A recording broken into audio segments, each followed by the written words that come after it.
আসসালামু আলাইকুম এসএসসি 26 কেমন আছো? আসলে এই কথাটা জিজ্ঞেস করার আগে একটা রেশিও আমি খুবই জানি এবং আমি কালকে দেখছি, সেটা হচ্ছে 60% আসলে পাস। সো এখানে বলা যেতে পারে যে প্রতি 3 জনে একজনের হয়তো বা মন খারাপ আছে বা তারা তাদের আশার ফলাফল পায় নাই, প্রতি 5 জনে 3 জন পাস, ঠিক না? তাহলে এই যে বিষয়টা, এটা থেকে আমাদের তো বের হতে হবে এবং এইটার জন্য অনেকে নক করেছিল যে বোর্ড চ্যালেঞ্জ বা পুনর্নিরীক্ষণ কীভাবে করবে।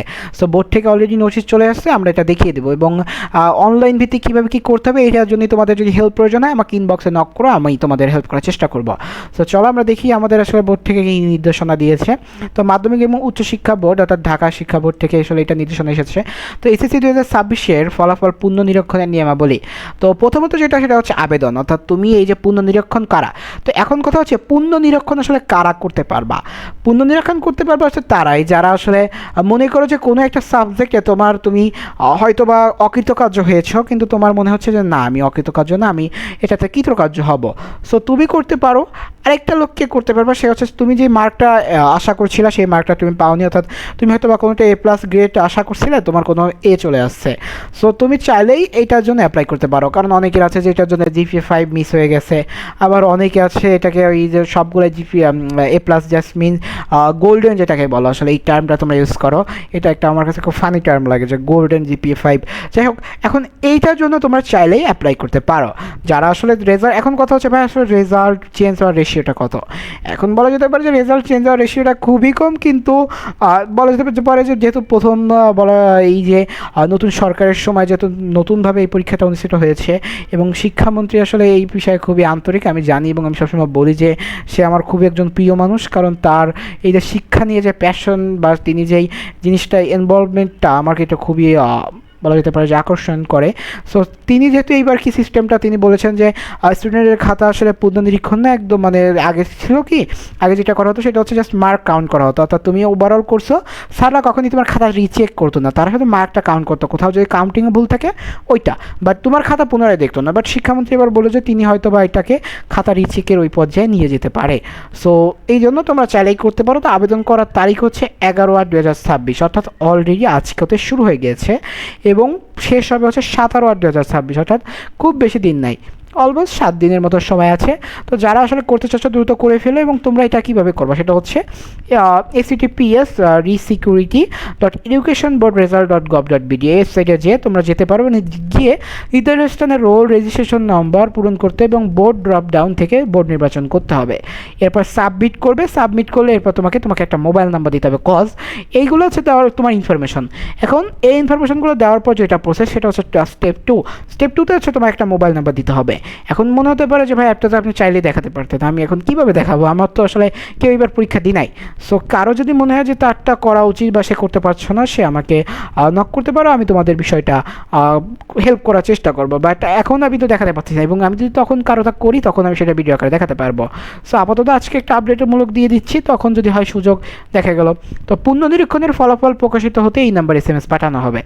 এবার হচ্ছে দ্বিতীয়ত কি, পরবর্তী স্ক্রিনে শিক্ষার্থীর বিষয়ভিত্তিক ফলাফল দেখা যাবে, অর্থাৎ তোমার যখনই তুমি নাম্বার সাবমিট করবে এরপর তোমার তোমার রেজাল্টটা চলে আসবে এবং রেজাল্ট চলে আসার পর এক বা একাধিক বিষয় পুনর্নিরীক্ষণের জন্য বিষয় নির্বাচন করতে হবে, অর্থাৎ তুমি কোন কোন বিষয়, কেউ হয়তো বা ইংলিশে একটু খারাপ করছে, কেউ হয়তো বা একটু বায়োলজিতে খারাপ, দুঃখিত ফিজিক্সে বা কেমিস্ট্রিতে খারাপ করছে, এখন সে কোনটা করবে এটা তার বিষয়। তো তোমারও যার খারাপ এসেছে সে বা যে ফেল করছে, তো সে ওই বিষয়গুলো সিলেক্ট করবে। সিলেক্ট করার পর প্রতিটি পত্রের জন্য 150 টাকা অর্থাৎ 150 টাকা হারে ফি প্রযোজ্য।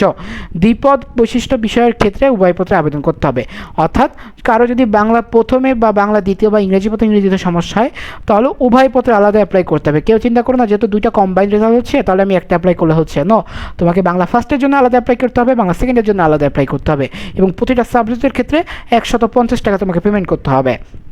এবং ওখানে যাওয়ার পর তোমার ফি প্রদান করুন বাটনে যখন ক্লিক করবে তোমাকে ডিরেক্ট বিকাশ, নগদ বা সোনালী সেবা এই মাধ্যমে নিয়ে যাবে এবং তুমি চাইলেই অনায়াসে এখানে পেমেন্ট করতে পারবে। তো ফি পরিশোধের বিস্তৃত ধাপসমূহ উপরিক্ত পোর্টালে হেল্প বাটনে ক্লিক করে তুমি দেখতে পারবে।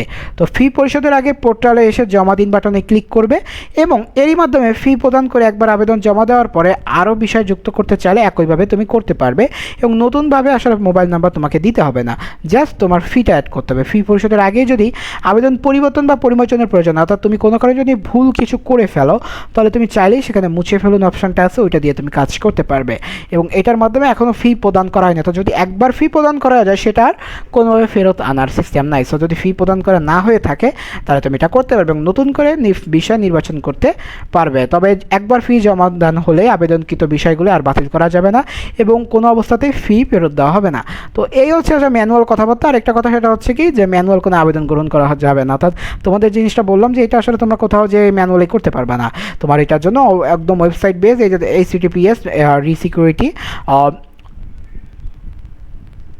.educationboardresult.gov.bd এই ওয়েবসাইটে তোমাদের গিয়ে তোমাদের রোল রেজিস্ট্রেশন দিয়ে পূরণ করে করতে হবে। সো এই ছিল হচ্ছে ওভারঅল কথাবার্তা। যারা আসলে রেজাল্ট নিয়ে খুব একটা টেন্স ছিল বা কীভাবে কী, তাদের জন্য এটা একটা কুইক আপডেট বলতে পারো।